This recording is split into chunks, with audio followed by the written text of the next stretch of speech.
Hello students, I am Sukhpal Kaur. Today we are going to discuss Federalism chapter 2nd of class 10th. Let's start. Firstly, we will discuss about the power sharing जो chapter हमने first किया था. Just briefly कि हमने 2 case studies की थी, that is of Belgium and second is of Sri Lanka. Belgium में जो पावर है उसको शेयर किया गया था सेंट्रल एंड रीजनल गवर्नमेंट के बीच, और जो है सेकेंड श्रीलंका में जो पावर है वो नेशनल गवर्नमेंट के पास थी, कोई पावर्स को डिवाइड नहीं किया गया. तो बेल्जियम वाले सिस्टम को हम बेटा फेडरलिज्म कहते हैं, और श्रीलंका वाले सिस्टम को हम जो है जनरेटरी सिस्टम बोलते हैं. Let's start. फेडरलिज्म क्या होता है? तो फेडरलिज्म डेफिनेशन देखते हैं. वही चीज जो आपने पहले ऑलरेडी लास्ट क्लास में लास्ट चैप्टर में कर ली है, that it is a system of government in which power is divided between a central authority and various constituent units. एक सिस्टम ऑफ गवर्नमेंट है जिसमें पावर क्या की जाती है, डिवाइड की जाती है. ये पावर शेयरिंग हो गई है. तो एक सेंट्रल अथॉरिटी होती है, उसके नीचे जो वेरियस कॉन्स्टिट्यूंट यूनिट्स हैं वो उसमें आती हैं. इसको आगे फर्दर और डिटेल में देखते हैं. यहाँ पे फेडरलिज्म में क्या होता है, सिस्टम में क्या होता है, 2 लेवल्स ऑफ गवर्नमेंट होते हैं जो केवल 2 से भी ज्यादा हो सकते हैं according to the country. Country अपने आप से कंट्री का कॉन्स्टिट्यूशन बताता है कितने लेवल ऑफ गवर्नमेंट होंगे, वो इंटरप्रेट करता है. Government for the entire country, पहला लेवल जो होता है government for the entire country, that is central government. Second level जो होता है गवर्नमेंट्स, एस लगा हुआ है यहाँ पे, गवर्नमेंट्स होती हैं प्रोविंसेस लेवल पे, मतलब स्टेट लेवल पे. कुछ कंट्रीज में इनको प्रोविंसेस भी बोला जाता है. Both enjoy power independent of the other, दोनों पावर को एंजॉय करते हैं बेटा. Central government plus state governments दोनों पावर को एंजॉय करते हैं अपने अपने इंडिपेंडेंट एरियाज में. State government has power of its own, state government की अपनी पावर होती है, और it is not answerable to the centre, ये सेंटर को आंसरेबल नहीं है. इसकी एक एग्जांपल आपको यूएसए की दी हुई है. India is also example of federal system. आगे हम करेंगे, डिटेल में करेंगे इंडिया में किस तरीके से पावर्स को डिवाइड किया हुआ है, कितनी कितनी पावर स्टेट को सेंटर को दी हुई है. सेकेंड टाइप ऑफ जो सेकेंड सिस्टम हम कह सकते हैं गवर्नमेंट, वो है आपका जनरेटरी सिस्टम. जनरेटरी सिस्टम में क्या होता है ये भी हम देख लेंगे. साथ ही फेडरलिज्म में तो हमने देख लिया कि पावर डिवाइड होती है, तो आगे हम जनरेटरी सिस्टम में देखेंगे इसमें क्या होता है. तो इसमें क्या कितने लेवल होते हैं गवर्नमेंट के, ओनली 1 लेवल. फेडरलिज्म में कितना था, 2 और 2 से मोर भी हो सकते हैं, बट इसमें 1 लेवल होगा. इसमें जो सब यूनिट्स होती हैं वो क्या होती हैं, सबॉर्डिनेट होती हैं अंडर द 1 लेवल. जो फर्स्ट लेवल है, सेंट्रल लेवल है, उसके अंडर होती हैं. सबॉर्डिनेट होता है when somebody is under you, और वो काम करता है आपके कहे पे, तो उसको हम बोल देते हैं कि वो सबॉर्डिनेट है हमसे. तो यहाँ पे जो लोकल यूनिट्स हैं, आप कह सकते हो स्टेट की गवर्नमेंट्स हैं, वो क्या है, under the control of national government, central government. Centre can pass orders to the local government, centre के पास अधिकार है कि वो लोकल गवर्नमेंट्स के लिए ऑर्डर्स जारी करता है, और उसी हिसाब से लोकल गवर्नमेंट्स काम करती हैं. तो ये इंडिपेंडेंट नहीं है, ये आंसरेबल है किसको, सेंट्रल गवर्नमेंट को. यूनिटरी सिस्टम में ये चीज होती है. यहाँ पे हम कह सकते हैं यूनाइटेड किंगडम इसकी एक अच्छी एग्जांपल है.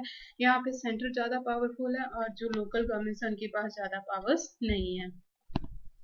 नेक्स्ट हम करेंगे फीचर्स. जो फेडरलिज्म की क्या फीचर्स हैं.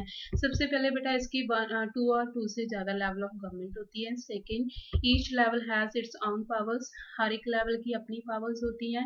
अपना एरिया होता है जुरिडिक्शन का, न्याय देने का, अपना एरिया में वो सिस्टम को चलाते हैं. Jurisdiction is specified by the constitution, constitution बताएगा उनका अधिकार क्षेत्र कितना है. There is constitutional guarantee of the authority, constitution guarantee देता है बेटा उस अथॉरिटी की कि आपके पास इतनी अथॉरिटी है.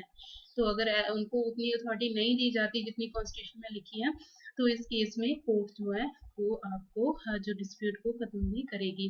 Constitutional provision can be change, constitutional provisions को चेंज भी किया जा सकता है, but only with the consent of both level of government. Government के दोनों लेवल्स की परमिशन यहाँ पे सहमति होनी जरूरी है अगर कॉन्स्टिट्यूशन में कुछ चेंज करना है. Court interpret the constitution and powers of different level of government, court करेगी इंटरप्रेट करना, एक्सप्लेन करना कॉन्स्टिट्यूशन को. उसका अधिकार किसके पास है, कोर्ट बताएगा कि कॉन्स्टिट्यूशन की प्रोविजंस क्या कहती हैं डिफरेंट लेवल ऑफ गवर्नमेंट के बारे में, उनकी पावर्स के बारे में. सुप्रीम कोर्ट एक अंपायर का काम करता है, अंपायर जजमेंट देने वाला क्रिकेट के फील्ड में होता है। तो वो सुप्रीम कोर्ट हायर अथॉरिटी रखता है, अगर कोई डिस्प्यूट हो जाती है डिफरेंट लेवल ऑफ गवर्नमेंट्स में, तो सुप्रीम कोर्ट के पास हायर अथॉरिटी है उसको सॉल्व करने की, कॉन्स्टिट्यूशन के अकॉर्डिंग जस्टिस देने की। Sources of revenues are clearly specified.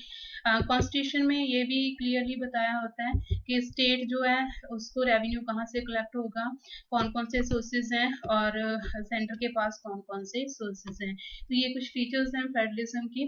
Federalism में इस तरीके से पावर को डिवाइड किया जाता है। कॉन्स्टिट्यूशन जो इस चीज़ को बताता है, हायर अथॉरिटी आप कह सकते हो कि सुप्रीम कोर्ट है इन केस ऑफ यानी dispute between the different levels of the government. Next is objectives of federalism की बात करेंगे बेटा, क्या उद्देश्य है, क्यों हम फेडरलिज्म सिस्टम को अपनाते हैं, फेडरलिस्ट सिस्टम को अपनाते हैं। Firstly to safeguard and promote the unity of the country. Country को कंट्री की यूनिटी है उसको बढ़ाने के लिए, शांति बनाए रखने के लिए, समाज में एक सारे जो एरियाज हैं उनको लगे कि हमें भी इंडिपेंडेंस है, हमारी भी पार्टिसिपेशन है, हमारी भी पावर शेयरिंग में, हमें भी पावर शेयरिंग में कुछ जो पार्ट मिला हुआ है। अकोमोडेट रीजनल डाइवर्सिटी, ये तो आपको पता ही है कि जो रीजन वाइज डाइवर्सिटी पाई जाती है डिफरेंट कंट्रीज में। हमने फर्स्ट चैप्टर में जैसे बात की थी ना कि श्रीलंका में तमिल्स रहते हैं, सिन्हेल्स रहते हैं, तो these are the regional diversities. इस रीजन में ये कम्युनिटी रहती है, इसमें ये रहती है। तो हमारे इंडिया जैसी कंट्री में बहुत ज़्यादा रीजनल डाइवर्सिटी पाई जाती है, हर एक एरिया में डिफरेंट लैंग्वेज बोली जाती है, डिफरेंट कल्चर है। तो इन सब चीज़ों को अकोमोडेट करने के लिए, that is the accommodation model of Belgium, वही चीज़ है यहाँ पे कि डाइवर्सिटीज को अकोमोडेट करने के लिए जो फेडरलिज्म है वो बेस्ट आप कह सकते हो सिस्टम है। टू क्रूशियल एस्पेक्ट्स दिए हैं। आइडियल फेडरलिज्म क्या होता है, एक अच्छे फेडरलिज्म, एक आदर्श फेडरलिज्म के जो बेसिक जरूरी तत्व क्या है। Government at different level should agree to some rules of power sharing. बेटा जो डिफरेंट लेवल की गवर्नमेंट है ना, उनको क्या करना होगा, एग्री होना होगा। दोनों जहाँ तीनों लेवल, जितने भी लेवल आपकी कंट्री में हैं गवर्नमेंट के, वो सारे के सारे इस चीज़ के लिए एग्री हों कि पावर शेयर की जाए, रिस्पेक्ट करें एक दूसरे जो गवर्नमेंट की, तो पावर शेयरिंग के लिए वो रेडी होने चाहिए। सेकेंड, ट्रस्ट एंड एग्रीमेंट होना चाहिए। बेटा ट्रस्ट होना चाहिए, सारे लेवल की गवर्नमेंट मिलजुल के काम करें, फिर ये चीज़ जो आप कह सकते हो कि एक आइडियल फेडरलिज्म पॉसिबल है। नेक्स्ट इज हमारे पास टू टाइप की जो फेडरलिज्म होता है, first is coming together, second is holding together. Coming together में क्या होता है बेटा, इंडिपेंडेंट स्टेट्स जो आप कह सकते हो फ्री स्टेट्स हैं, किसी के अंडर नहीं है, कुछ नहीं है, तो वो इकट्ठे हो जाते हैं, छोटी छोटी स्टेट्स, वो इंडिपेंडेंट है अपने इंटरनल मैटर्स में भी, एक्सटर्नल मैटर्स में भी, बट वो सारे मिलके एक बिगर यूनिट बनाते हैं। किस पर्पज से बनाते हैं, एक बड़ी यूनिट बनाते हैं, एक सेंट्रल गवर्नमेंट खुद बनाते हैं, वो चाहते हैं कि सेंट्रल गवर्नमेंट हो, तो वो इसको कर रहे हैं सिक्योरिटी को इंक्रीज करने के लिए। उनको लगता है कि हम अगर यूनाइट हो जाएंगे, हमारी एक सेंट्रल गवर्नमेंट होगी, तो हमारा जो सिक्योरिटी पर्पस है वो ज़्यादा अच्छे से आप कह सकते हो कि सक्सेसफुल होगा। सारी जो स्टेट्स हैं उनके पास अपनी अपनी पावर होती है इस सिस्टम में। यूएसए के इस तरीके की एग्जांपल है, स्विट्जरलैंड और ऑस्ट्रेलिया भी ऐसी ही कंट्री है। यहाँ पे स्टेट्स इंडिपेंडेंट थी, वो अपने आप से इकट्ठे जुड़े हैं, मिले हैं आके, वो चाहते हैं कि उनकी एक सेंट्रल गवर्नमेंट हो।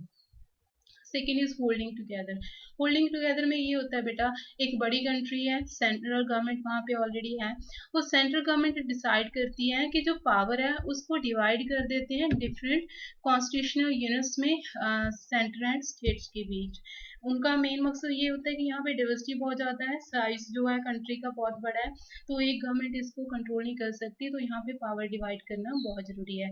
Centre is more powerful. इन केसेस में होता है सेंटर्स ज़्यादा पावरफुल होते हैं एज कम्पेयर टू स्टेट।